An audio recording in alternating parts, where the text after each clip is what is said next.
ሰሞኑን ከፐርፐስ ብላክ ኢትዮጵያ ጋር በተገናኘ አንድ ወንድማችን ሚዲያ ላይ ወጥቶ ያቀረበብን ውንጀላ አለ። የፐርፐስ ብላክ ኢትዮጵያው መልስ ሰጥቷል። በመጀመሪያ ደረጃ እንደዚህ እየወጣችሁ መልስ የምትሰጡ ሰዎች በክብር አመሰግናችኋለሁ። ጉድ ልንገራችሁ፣ ዛሬ የቴዲ አፍሮ ጓደኞች ፍርድ ቤት ቀርበው ነበረ። ችሎቱ ስንት ደቂቃ የፈጀ ይመስላችኋል? 3 ደቂቃ ብቻ። ሰላም ጤና ይስጥልኝ ውድና የተከበራችሁ የቻናላችን ቤተሰቦች እንዴት ከርማችሁ ይለኛል። እኔ ያለው ክብሩ ይስፋ። ዛሬም እንደተለመደው ሶሻል ሚዲያ ላይ መነጋገሪያና ወቅታዊ የሆኑ ቪዲዮዎችን ለእናንተ ለውድ ቤተሰቦች ይዤላችሁ መጥቻለሁ። እንደተለመደው እነሱን አብረን እያየን ሀሳብ አስተያየታችንን እንሰጣለን። ከእናንተ የሚጠበቀው እስከዚህ ቪዲዮ መጨረሻ አብራችሁ መቆየትና እንዲሁም ለዚህ ቻናል አዲስ የሆናችሁ ይህንን ውድ ቻናል መቀላቀል ብቻ ነው። እንዲሁም ሁላችሁም ይህን ቪዲዮ እንደምትወዱት ስለማልጠራጠር አንድ ጊዜ ላይክ በማድረግ ፍቅራችሁን ብታሳዩኝ ደስ ይለኛል። ወደ ዛሬ ቪዲዮቻችን ሂድ። ጉድ ልንገራችሁ፣ ዛሬ የቴዲ አፍሮ ጓደኞች ፍርድ ቤት ቀርበው ነበረ። ችሎቱ ስንት ደቂቃ የፈጀ ይመስላችኋል? 3 ደቂቃ ብቻ። በ3 ደቂቃ ውስጥ ምን ተባለ? የቴዲ አፍሮ ጓደኞችና የሱፍ ያሲን ዛሬ ፍርድ ቤት ቀርበው ነበረ። እንደምታስታውሱት ሚያዝያ 30 ፍርድ ቤት ቀርበው ፖሊስ የ14 ቀን የፍርድ ቤት ቀጠሮ ጠይቆባቸው ነበር ተጨማሪ ምርመራ ለማድረግ። ሆኖም ፍርድ ቤቱ ይሄንን 14 ቀኑን ልፍቀድ አልፍቀድ በሚል ለዛሬ ቀጥሯቸው ነበረ። ፖሊስ እነዚህን የቴዲ አፍሮ ጓደኞች በአደንዛዥ ዕፅ እንደዚሁም በሁከት ማንሳትና የጦር መሳሪያ ይዞ መገኘት በሚል እንደከሳቸው ይታወቃል። ፍርድ ቤቱ ከሰዓት 3 ሰዓት ላይ ከተሰየመ በኋላም የቴዲ አፍሮ ጓደኞችን የዋስትና ጥያቄ ውድቅ በማድረግ ለፖሊስ የ9 ቀናት የምርመራ ጊዜ ፈቅዷል። ባለፈው ሳምንት እንግዲህ ፖሊስ 14 ቀን ጠይቆ ነበረ። ይሄን ቀን ከታሰሩ በኋላ ዛሬ ፍርድ ቤቱ 9 ቀን ከፈቀደ ዞሮ ዞሮ ፖሊስ የፈለገውን አግኝቷል ማለት ነው። በዚህ መሰረት የቴዲ አፍሮ ምክትል ማናጀር ቃል አቀባይና ሌሎች ጓደኞቹ ለግንቦት 15 ተቀጥረዋል ማለት ነው። ጉዳዩን የተከታተልን ወደ እናንተ እናደርሳለን። በነገራችን ላይ ከነዚህ ሰዎች መካከል ሁለቱ የተከሱበት ክስን ከሰዓታት በኋላ በምንለቀው ቪዲዮ አስገራሚው ክስ እናሰማችኋለን። ያው ሰሞኑ የቴዲ አፍሮ ጓደኞችና በዙሪያ ያሉ ሰዎች ታስረው እንደነበረ ሁላችንም እናውቃለን እና በአሁኑ ሰዓት በጣም ብዙ አነጋጋሪ ነገሮች እየተፈጠሩ ይገኛሉ እና ብዙ ሰዎች በዚሁ ከቀጠለ ቴዲ አፍሮም አይቀርለትም። ምክንያቱም አሁን ላይ እነሱን ትንሽ ያው ያዛርጓቸው በዚህ ጉዳይ በቀጠሮ ቀን አሽቷቸው ወደ ቴዲ መዞራቸው አይቀርም እያሉ ይገኛሉ ብዙ ሰዎች። እስቲ አሁን በቀጣይ ያቀርባሉ ያለውን ቪዲዮ እስኪ ሰምተነው እንመለስ። በጣም አስቂኝ የፍርድ አይነት አለ የተከሰሱበት እያሉ ይገኛሉ። እስኪ ምንድን ነው የሚለውን አብረን እንከታተል። ሌሎቹ ሁለቱ የቴዲ አፍሮ ጓደኞች የተከሰሱበትን ጉዳይ ሰማችሁ? ጠበቆቹ አንዱ ያወቀውን ለሌላው መናገሩ ምንድን ነው ወንጀሉ ሲሉ በፍርድ ቤት ጠይቀዋል። የተፈጠረውን ልንገራችሁ።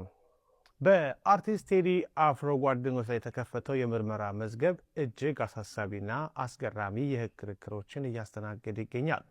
ፖሊስ ተጠርጣሪዎችን ህገወጥ የጦር መሳሪያና አደንዛዥ ዕፅ በመገኘት እንዲሁም ሁከትና ብጥብጥ ለማነሳሳት ሞክረዋል በሚል ከባድ ወንጀሎች ጠርጥሮ ምርመራ በችሎት ውስጥ የተነሳው የሐዋሳው ክስተት ግን የህግ ባለሙያዎችንም ሆነ ታዛቢዎችን ጉድ ያሰኘ ሆኗል።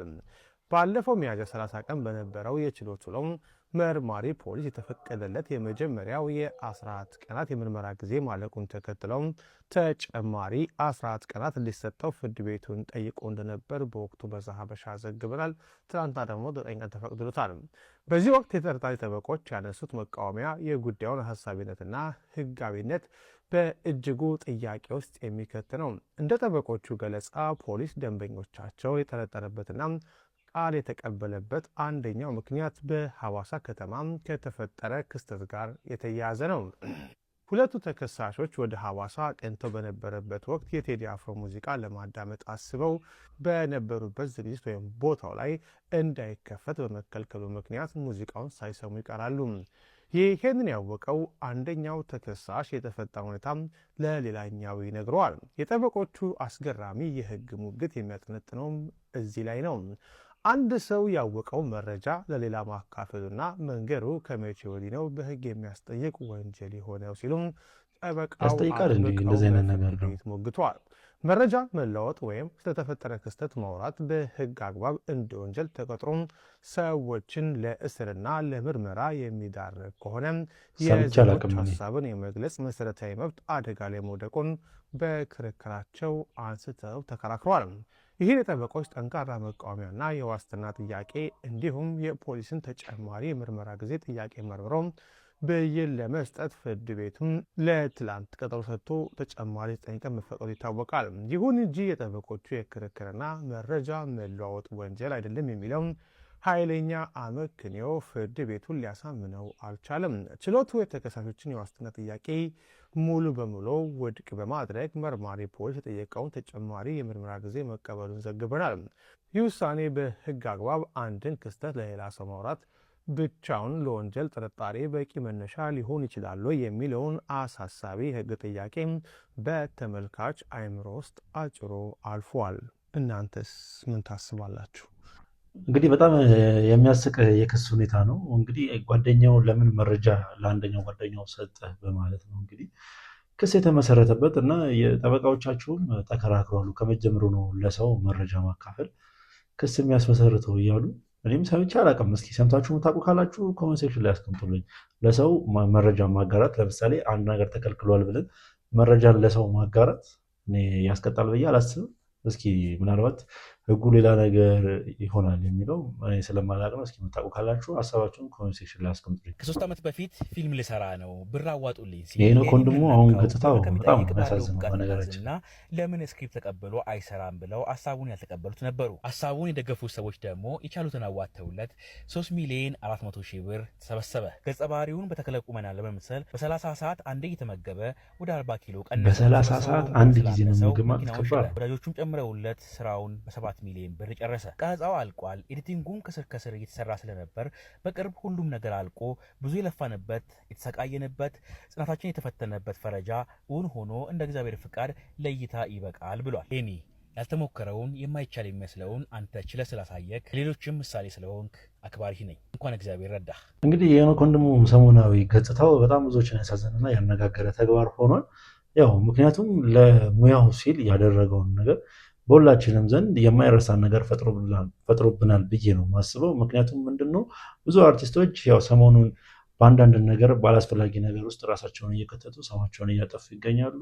በኤጀንሲዎች ላይ የትራቭል ኤጀንሲዎች ላይ እየገቡ የህዝቡን ብር እስከ ማስፈላት ድረስ እየደረሱ ማለት ነው። እና እነሱ ስራቸውን ትክክለኛ ጥበብ የሰጠቻቸውን ስራቸውን ትተው እንደዚህ አይነት ነገር ውስጥ ሲገቡ እሱ ለጥበብ ያለው ነው፣ በተለይ ደግሞ ለአርቱ ለትወና ያለውን ነገር በዚህ መልኩ ማሳየቱ ከብዙዎች ዘንድ አድናቆትን እየተቸረ ይገኛል። እና በአሁኑ ሰዓት ፊልሙን ኦልሞስት ጨርሻለሁ እያለ ይገኛል። ትንሽ ነገር ነው የሚቀረው እና ብዙ ሰው የእሱን ፊልም ለማየት ይገባል ብዬ አስባለሁ። ከነዛ ሰዎች ውስጥ መካከል አንደኛው እኔ ነኝ። ምክንያቱም ፊልሙ ደስ ቢልም ባይልም ሲኒማ ገብቼ እመለከተዋለሁ ብዬ አስባለሁ። እናንተ እስኪ ስለ ሄኖክ ወንድሙ ምን አይነት ሀሳብ አስተያየታችሁ? ሀሳባችሁን ኮሜንት ሴክሽን ላይ አስቀምጡልኝ። ሰሞኑን ከፐርፐስ ብላክ ኢትዮጵያ ለጥያቄው እነሆ መልስ ይላል። ሚዲያ ላይ ወጥቶ ያቀረበብን ውንጀላ አለ። የፐርፐስ ብላክ ኢትዮጵያው ዶክተር ፍስሐ እሸቱ ከ1 ቢሊዮን ብር በላይ ይዞ ከጠፋ ነው ሰነባበት። እስከ 30 ሚሊዮን ብር ቤት በሚሸጥባት አዲስ አበባ ላይ ከ1 ሚሊዮን ጀምሬ ቤት ገንብቼ ሰጣችኋለሁ ብሎ የማይተገበር የ3D ዲዛይን እያሳየ ብር ለቅሞ እስከ 1 ቢሊዮን ብር ነው ይዞ የጠፋው። እንግዲህ የኛውን አሁን ታበሪሳ ያው ስለ እሸቱ የተናገረ እስከ 1 ቢሊዮን ብር ነው ይዞ የጠፋው። እሱ ቢኮበልልም ግን የፐርፐስ ብላክ ኢትዮጵያን ማስታወቂያ የሰራው እሸቱ መለሰ ዙን ያለው ከፐርፐስ ብላክ ኢትዮጵያ ጋር የሰራንበት ውል እዚህ ለማስረጃ ቀርቧል ማለት ነው። ሌሎችንም ጉዳዮች እንዳሳለን። በአጠቃላይ ደግሞ ፐርፐስ ብላክ ኢትዮጵያ ቤት የሸጠላቸው ወይም 1.5 ሚሊዮን ብር ሼር የሸጠላቸው ከ1000 በላይ ግለሰቦች እንዳሉ ተናግሮ ነበር። የነዚህ ግለሰቦች ጉዳይ የት ደረሰ? ይሄ ኖርማል አይደለም የሚለው ፕሮግራሙ ላይ ነው። ፐርፐስ ብላክ ኢትዮጵያ ከዶክተር ጋር ሰርቷል ወይ? መቼ ነው የሰራው? ምንድን ነው የሰራው የሚለውን እንየው። ዶክተር ፍስሐ እሸቱ አሁን ስንት ላይ ነው? 2018 የዛሬ 5 ዓመት ገና ፐርፐስ ብላክ እንደተመሰረተ በጣም በብዙ ሰው ሲያስደውሉልን ስለነበረ ኢሜል ሲጻፍልን ስለነበረ በቃ ይሄ ነገር ሲሪየስ መሆን አለበት ብለን ቢሮአቸው ድረስ በአካል እንደ ማኔጅመንት ቲም በወቅቱ ያለን ሰዎች አብረን ሄድን። ዶክተር ፍስሐ እሸቱ በወቅቱ ስለ ፐርፐስ ብላክ ኢትዮጵያ ዓላማ የነገሩን ነገር ኢትዮጵያ ሀብቷ የሰው ኃይልና መሬት ነው። ይሄ የገጠር መሬት ከታረሰና መሀል ላይ ብዙ ነጋዴ ብዙ ደላላ ሳይገባበት በቀጥታ ከገጠር ምርቱ አዲስ አበባ መጥቶ ከተሸጠ ኑሮ ውድነት መርከስ ይችላል። የሽንኩርት፣ የድንች፣ የቃሪያ ዋጋ አትሊስት መርከስ አለበትና ይሄንን ለማድረግ ትልቅ ፕሮጀክት ነድፈናል ብለው ከ1 ሰዓት ተኩል በላይ የፈጀ የፕሮጀክታቸውን ማብራሪያ አቀረቡልን። በወቅቱ የፐርፐስ ብላክ እቅድ በሰፊው እያመረተ በቀጥታ ከገበሬው የተረከበውን አዲስ አበባ ምቶ ወይም ውድ ሳያደርግ መሸጥ ነበር። ይሄ ደግሞ ለኢትዮጵያውያን የኑሮ ውድነትን የሚፈታ እጅግ በጣም የምስራች ስለሆነ እንደ ዶንኪቲው ከምንሰራበት ወርሃዊ የማስታወቂያ ዋጋ እጅግ በጣም ቀንሰን ገና አክሲዮን ሊሸጥ ስለሆነ ገና ሊጀምር ስለሆነም እንዲቋቋም ዓላማችን ነው ብለን እኛም አክሲዮን እንገዛለን ብለን ማስታወቂያ ለመስራት ተዋዋልን። ይሄውልህ ወንድሜ 2012 ዓመተ ምህረት ነሐሴ ወር ማስታወቂያው የአንድ ዓመት የዛሬ 6 ዓመት ገደማ ማለት ነው። ቀለብ ከገበሬው የሚል ገበሬው ያረሰውን የእርሻ ምርት ወደ አዲስ አበባ አምጥቶ መሸጥ ነው። እንግዲህ እሸቱ በዚህ መልኩ አብራርቶታል እና አሁን ታባሪሳም በዚህ ጉዳይ ላይ ዝም ይላል ብዬ አላስብም። ምክንያቱም ያው እንደዚህ አንዳንድ ነገሮችን ማስረጃ ካወጣው ከተናገረ በኋላ ከዚህ ቀደም ያው በነመንሱር ጀማልም ሲያደርግ በነበረው መሰረት ማለት ነው እነሱ መልስ ሲሰጡ እሱም ድጋሚ ሌሎች ማስረጃዎችን ይዘው ስለሚሟገት ማለት ነው ሰሞኑን ከበረከት ገበሬዋ ጋር አንዳንድ ነገሮችን እየተወሩ ስለነበረ አሁን ደግሞ ከእሸቱ ጋርም ያው እንደዚህ አይነት ነገር ውስጥ ገብተዋል ማለት ነው። እሸቱ መለሰ በፐርፐስ ብላክ ኢትዮጵያው ዶክተር ፍስሐ እሸቱ 1 ቢሊዮን ብር ይዞ ከመጥፋትና ከራሱ ከፐርፐስ ብላክ ኢትዮጵያ ጋር በተያያዘ የተነሳበት ሮመር አስመልክቶ በገደምዳሜውም ቢሆን እየተንደፋደፈ መልስ ሰጥቷል። በመጀመሪያ ደረጃ እንደዚህ እየወጣችሁ መልስ የምትሰጡ ሰዎች በክብር አመሰግናችኋለሁ። ምክንያቱም የረሳንላችሁ የመሰላችሁ አጭበርብራችሁ ሀብታም የሆናችሁ ሰዎች እንደዚህ እየወጣችሁ መልስ የምትሰጡበት ጊዜ ስለደረሰ የምትወጡና ነገሮችን የምታብራሩ ሰዎች በግሌ አከብራለሁ፣ አመሰግናለሁ። ነገር ግን እሸቱ መለሰ ከመለሳቸው መልሶች መካከል እኔ የሰራሁት ማስታወቂያ የፐርፐስ ብላክ ኢትዮጵያን የፋርም ሴክተሩን እንጂ የሪል ስቴቱን ሴክተር አይደለም የሚል መልስ ነው የሰጠው። ይሄ በሌላ አባባል ዶክተር ፍስሐ እሸቱ ይዘው ሄደው ብር እኮ የሪል ስቴቱን ብቻ አይደለም እኮ ሼር የገዙ ይሄ የፈረደበት የአዲስ አበባ ሕዝብ አለ። ኮንሱመሩ አገራችን ሰፊ መሬት አላት።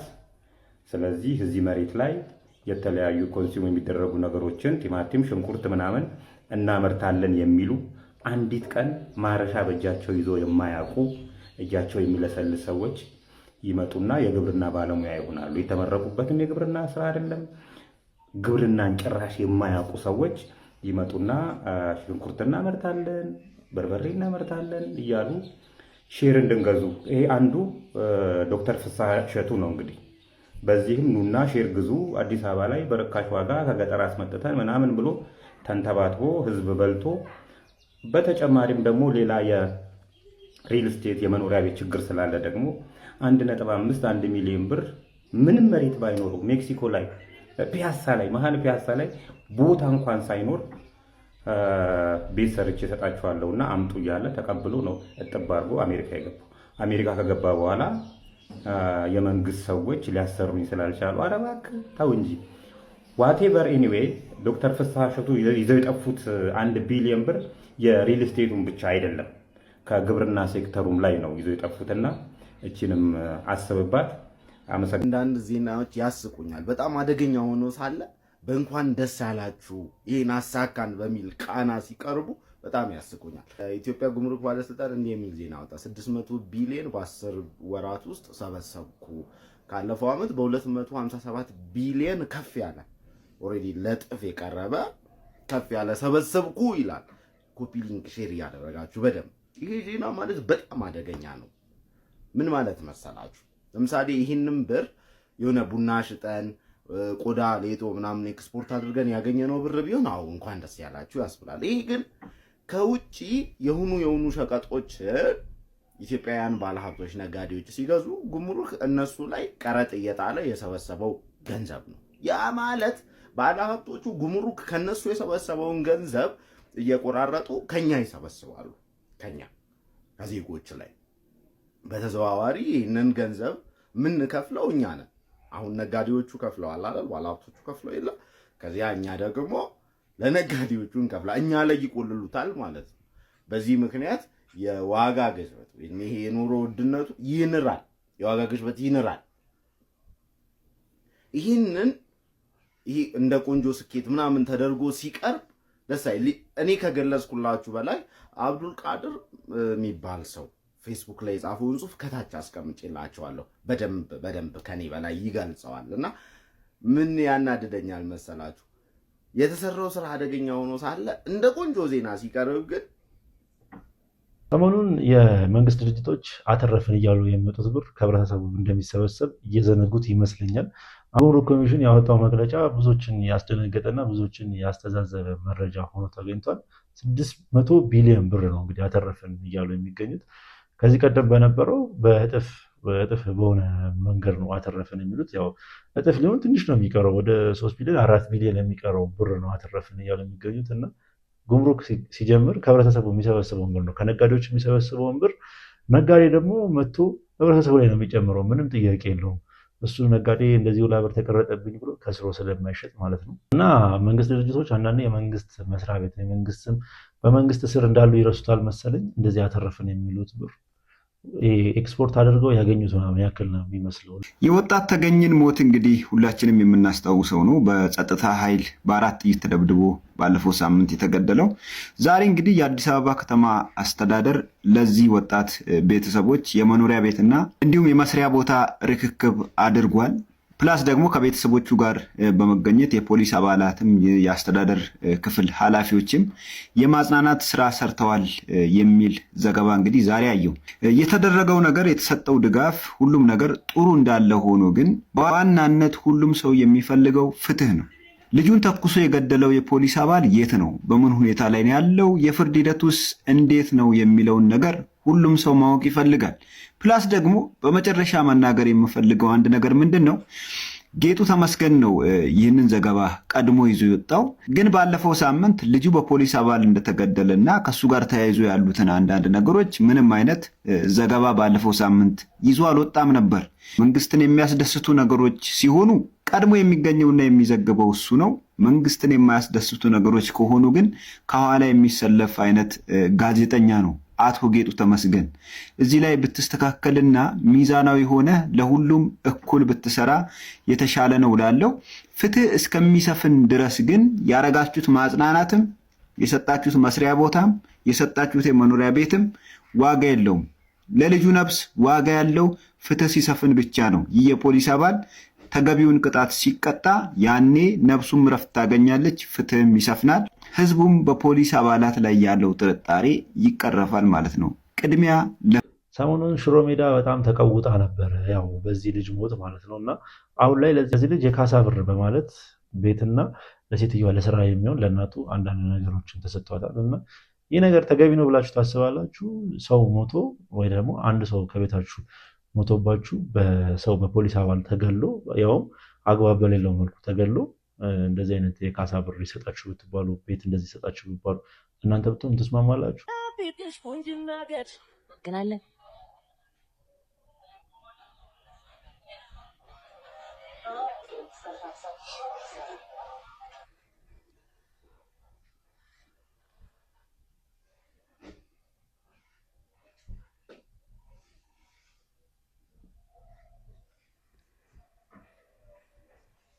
እናትና ልጅ ናቸው። በደንብ ሰምቻለሁ እናትና ልጅ መሆናቸውንና እናትና ልጅ አባትና ልጅ ህፃናት 1 ዓመት 2 ዓመት 3 ዓመት ላይ ያሉ ከንፈራቸው ምናምን ስማቸዋል። ልጆቹም ስለሚመጡ እንደዛ ለአቅመ አዳም የደረሰ ልጅ እናቱን ኦልሞስት ፍሬንች በሚባል ደረጃ ከሆነ በቃ ትንሽ ነው የቀረው። ባህል ከሆነ ነገሩን እስኪ የምታውቁ ሰዎች ካላችሁ ምናልባት ዝም ብለን እንዲህ ከምናረግ አሁን በጉራጌ ባህል እንዲህ ለጥቂት ምናምን የምትባላለች አይደል? እንዲህ ሰላምታ የሚለዋወጡት አሁን እሱ የጉራጌ ባህል ነው። ስለዚህ አሁን ድንገት የሆነ ሰው ቢያየው ይሄ እኮ የጉራጌ ባህል ነው ተብሎ ይታለፋል። የምን ባህል ነው የሚነግረኝ? ይሄ የእንትን ብሔር ባህል ነው የሚል ፍቅር ለመግለጽ አይመስለኝም። የምንም ሀገር ባህል የሚሆን አይመስለኝም። ብዙ ሰዎች ይህንን ቪዲዮ ከተመለከቱ በኋላ 2018 ልክ አይደለም፣ ወዴት እየሄደች ነው እያሉ ይገኛሉ። እኔም ከነሱ ጎን ነኝ።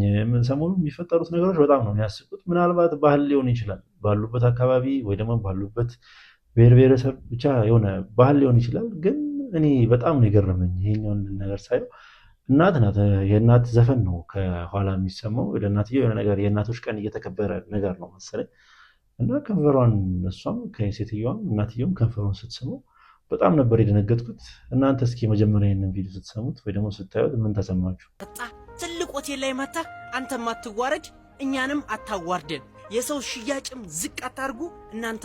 ምን መሄጃ ብታጣ ነው ግን ትልቅ ሬስቶራንትና ሆቴል ላይ መተህ ውሃ በሎሚ ብለህ የምታዝ፣ ስፕራይት በሎሚ ብለህ የምታዝ፣ አምቦሃ በሎሚ ብለህ የምታዝ? ምን አይነት ቆሽሽ ያለ አስተሳሰብ ነው? እኔ እኮ ግራ ነው የሚገባኝ። አንዳንድ ሰው ለስራ አትመጥን፣ ለምትሰራበት ሆቴል አትመጥን፣ ግጥም አርገባ እንትንን አርገ መጣ ይዬ እንዴ ምን አገባ እንዴ? አንድ ሰው የፈለገውን ነገር ገብቶ አዞ ከተጠቀመ ውሃ እኮ ሜኑ ላይ አለ አይደል? በሎሚ ምን አገባ በቃ እንዴ። እሱ እኮ የውሃ ዋጋ እኮ ሌላ ቦታ እኮ ቁርስና ምሳ ሊያበላ ይችላል እኮ። ምን አገባ አንተ? አረፈ ማስተናገድ ነው ያንተ ስራ። አላስፈላጊ ነገር ካረገ ሰው እንደዚህ ብለህ ሀሳብ የምታስቀርብ ጥሩ። ምን አይነት ቁሽሽ ያለ ስራን ማታከብር። ትንሽ አንብብ ስለ ሆቴል ምናምን እንደዚህ መስተንግዶ ምናምን አንብብ ትንሽ ከገባ። ይህ ግጥውጥውጥ ያለ ስነ ስርዓት ያጣ ይህ አስተሳሰብን አስወግድ እንዴ። ባለቤቱ ብትሆን ምን ልታረገን ነው? ጂንስ የለበሰ አይገባም ልትል እንዴ? አንተ እንኳን ብር አልኖረህ አንተ ሰው አታኖርም። በዚህ አይነት ምን አገባ ሰው ለምን ውሃ በሎሚ አይደለም ሎሚ የሚሸጥ ከሆነ ሎሚ ገዝቶ ለምን አይወጣም እንዴ? እናንተ እንደዚህ ውርደት ምናምን ምን ክፈሉልኝ አሉህ እንዴ? ሰው የሚመጥነው ቦታ ሄደ ሂሳቡን መክፈል ከቻለ ምን አገባ አንተ? ምን አገባ? ምን አይነት ደደብ ሰው እየበዛ እንደሆነ አላውቅም እንጂ አንዳንዴ እንኳን ነሳችሁ የሚያስብሉ ሰዎች አሉ። ሆነ ተናግሮ አናጋሪ የሚያረጉ ምን ይወር።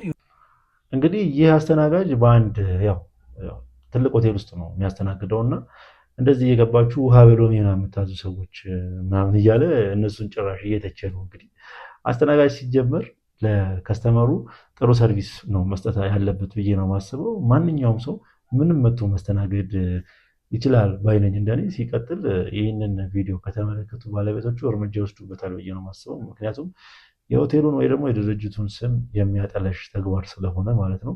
እናንተ በዚህ ቪዲዮ ላይ ምን አይነት ሀሳብ አስተያየታላችሁ? ድራማ ይላል አባቴ። ምንድን ነው ያሟቸዋል እንዴ? በስተዋሉ እየበዙ ነው ባይዘው እነዚህ። እባክህ ከወሰድኩ በኋላ ነጠቀችኝ። አንድ ስራ ቢኖር እሱን ታበላሽዋል። አሁን እንዴት ልታወቃ ነው? አንቺ አልቀማኝም አትይም እንዴ? ልልህ ነበር እኮ ገብቶሃል። አንተ ምን ይገባኛል? ደድብ ያለው እንጂ ሙሉ እኮ እየያዙብን እና ለምን አላልሽኝ? አራራት ደስ አለኛ። ወይ አታምር ወይ አታምር። ኧረ ተው እንዲግር እግሯን አይታችሁታል ምን እንደሚመስል? ፊቷስ ቢሆን መድፍ ፊት ኔቨር ማይንድ እንዴ። አዊ በቃ ተሳክቷል። ማና አንተ አረው አበራባዝ በላ አበር ብላ ምንድን ነው? በቃ ተሳክቷልና እና እንደዛ አትለኝ። አረ የማንም መጫወቻ የሆኑ ሰዎች as we don't have the capacity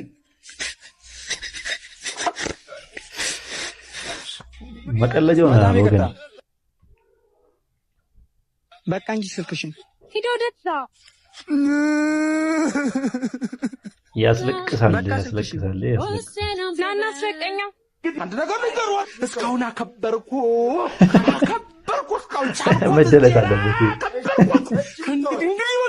ብቻ ሰሞኑን አንዳንድ እኮ አሉ እኮ አስተማሪ ነገር የሚለቁ ያው በዚህ በአጭር ድራማ መልክ አድርገው አስተማሪ ነገር የሚለቁ ቲክቶክ ላይ የሚንቀሳቀሱ ቲክቶከሮች አሉ። ግን የነዚህ ደግሞ ያገጠጠ ነው፣ በጣም የከፋ ነው ብዬ ነው የማስበው። እስቲ አንድ የዘፋኝ ካሉ አለ ምን አርጉ እንደሚለን እስቲ እንደ ዳኛ የዘፋኝ ካሉ ማጉየርን አይተናት እንምጣ። ከባድ ህልም አይቼ ነው ጋይስ የተነሳሁት። አርሰናል ምን አየህ ጆሲ? ዋንጫውን አይበላም። ይሄን ቪዲዮ ለታሪክ አስቀምጡልኝ። አረ ተው። ቲክቶከሮች ማን ያስተውሻል? እቺ ቀጨጨኔ እቺ ማን ያስተውሻል? ቁመቱ ረዘም ካለ ከሷ አነካካለሁ። ከማን እንዴ በለ አረ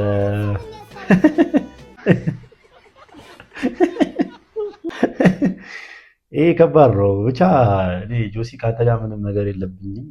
ሲጀምር እንደዚህ አይነት ነገር ውስጥ መግባትም አልፈልግም። ግን አርሰናል ጋር ምንድን ነው ያለ ነገር እስቲ ንገረኝ። እኔ አንድ የአርሰናል ደጋፊ እንደመሆኑ የተነሳ ይህን ነገር እቃወማለሁ።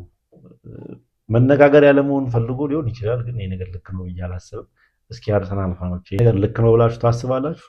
ያው መነጋገር ያለመሆን ያደረገው ነገር ይሆናል ብዬ ነው አስበው። ሲቀጥልም ሰርቶለታል። ብዙ ሜሞች እየተሰሩበት ይገኛሉ በአሁኑ ሰዓት በሱ ዙሪያ ላይ። ቶፕ 10 ኢትዮጵያን ፉድ ሌትስ ሲ ኢንጁረድ እንጀራ ነምበር 7 አይ ኖ ሰባተኛ አይከፋም። ኪትኬት ነምበር 4 ኪትኬት ሌትስ ሲ ዶሪ ቪት ነምበር 10 ዶሮ ወጥ 10 አታ ፉል ሜዴሊን አይ ኖ ኤል ቻፖ ነምበር 3 ጎሜዝ ነምበር 9 ጎሜዝ ሌትስ ሲ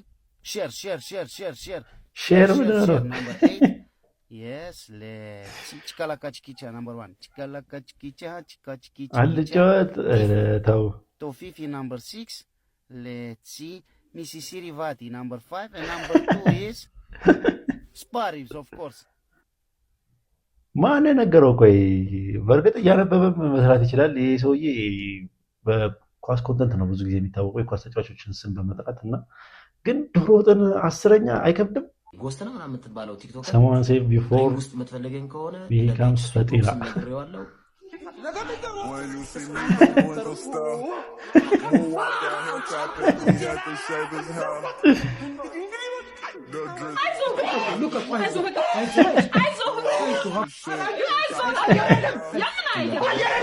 ኪሎን ቀንስ ግሪን ቲ ጠጣ ኪሎን ቀንስ ጎስት ሰምታል። Boy, I ain't got time to be doing all this shit right now, boy. No, I don't feel like doing all this shit, boy. Come up with something else to say. እቺ እንግዲህ ጭር ሲል ደስ አይለኝም የሆነች ሰውዬ አሉላ ፍሬው የተባለች ጋዜጠኛ አድክም ጋዜጠኛ አለች እና ሰሞኑን ከአርሰናል ደጋፊዎች ጋር ትንሽ ፒስ ፈጥር ያለው ብላ ቪዲዮችን እየሰራች ነበር። አሁን ደግሞ ተመልሶ ጎስትን ግጠምን እያለ ይገኛል። እንግዲህ ፓትሮል በለቀቀው ቪዲዮ ላይ ፈጢራ ከመሆኑ በፊት አስቁሙት ይሄንን ሰውዬ ገብቶ የሚደፈጥጠው ነው የሚመስለኝ። ብልጽግና አቅዶ ያላሳካቸው ነገሮች ሄዱ። 50 ቢሊዮን ብር ወጪ የሚደረግበት የለገሃር ሁሉን አቀፍ የመንደር ግንባታ ፕሮጀክት በአዲስ አበባ ይፋ ሆነ። ከሌለ ያመኛል። ነዳጅ እናወጣለን፣ ሲሚንቶ ፋብሪካ እንገነባለን፣ በስራ ሰዓት ስብሰባ እናደርግም፣ በቀን 2 ሚሊዮን ዳቦ እናቀርባለን፣ በ5 ዓመት 1 ሚሊዮን ቤት እንገነባለን፣ በኤሌክትሮኒክ የተገዛ ንግድ እናከናውኑ። ብቻ የሁላ ነገሮችን አልተከበሩም እያለ ይገኛል።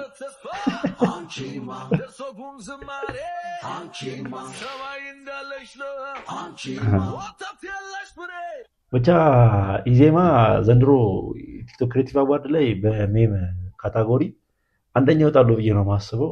ምክንያቱም የሚለቋቸው ቪዲዮዎች ሌላ ታሪክ ውስጥ እየገቡ ስለሆነ ማለት ነው። እና ምናልባት ፖለቲካውን ትታችሁ ወደ ሜም ብታዘወትሩ ባይ ነኝ። ታድሷል። መንጃ ፈቃድ የለኝም። መንጃ ፈቃድ የለኝም። እንዴት ነው ጥጋቢ ደግሞ እንዴት ነው የምታወራው? እባክህ እንዴት ነው መንጃ ፈቃድ ሳይኖር ማለት እኔን አታውቅኝም? ማነህ አንተ? ሰውዬ አጣፋፋ ሞተር ትታሰራለህ። መንጃ ፈቃድ ሳይኖር ማን እንደሆንኩ አታውቅም ወይ? ምን እያልክ ነው ሰውዬ? እኔ እኮ ህግ እያስከበርኩ ነው። ማንም ብትሆን እኔ አይመለከተኝም። እንደሌላ መሽለጠለጥ ምናምን መስሎህ ጠብቀኝ ትንሽ እሺ፣ ጠብቀኝ። ኧረ መፈንዳቴ ይኸውልህ፣ ማንንም ማጥራት ትችላለህ። ውጭ ባለ እንትን የምትለው ሰውዬ መኪናውን አጥፋና ዞር በል። እሺ፣ ማን ነው የምትለው? አሁን የተለያየንበት ቦታ ነው። እንዴት ነው ማረግ? ማን ነው የምትለው? የፈለከው ሰው ማጥራት ትችላለህ። ህግ ነው ማስከብረው። መንጃ ፈቃድ ሳኖር እያናደ መኪናውም ትታሰራለህ፣ አንተም ነው የምትታሰረው። እስቲ ደግሞ ጠርተህ የምታመጣው እና ምን አይነት ነው? ማንንም ማጥራት ትችላለህ። ለምን እንትን አይመጣም? አሁን መኪናውን ዘግተህ ትወርዳለህ። አትወርድም? ምንድነው? ምን ተፈጠረ? ምን ችግር አለ? ምን አጥፍቶ ነው? ምንድነው? እሱ ነው ጠራ። አዎ፣ ምንድነው? ማለት ምርጥ ጓደኛዬ ነው። አዎ፣ ያጠፋው ነገር ጓደኛዬ ነው። እና ታዲያ ምን ይጠባስ ነው የምትለው? በቃ ጓደኛ ነህ። እሺ፣ ምን ይምጣ? እሱ መንጃ ፈቃድ የለውም። ብቻዬን ለምታሰራ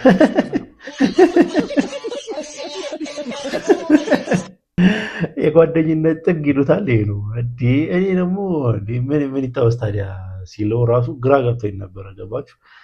ብቻ እንደዚህ አይነት ጓደኛ ይስጣችሁ። ለማንኛውም ምርጦች የዛሬ ቪዲዮቻችን እነኝህን ይመስሉ ነበረ። ቪዲዮቻችን እንደተመቻችሁ ፈታ እንዳረጋችሁ ጥርጥር የለኝም። ቪዲዮ ከተመቻችሁ ላይክ፣ ሼር፣ ሰብስክራይብ በማድረግ የቻናል ቤተሰቡ እንዳይረሳ። በቀጣይ ቪዲዮ እስክንገናኝ ድረስ መልካም ሳምንት።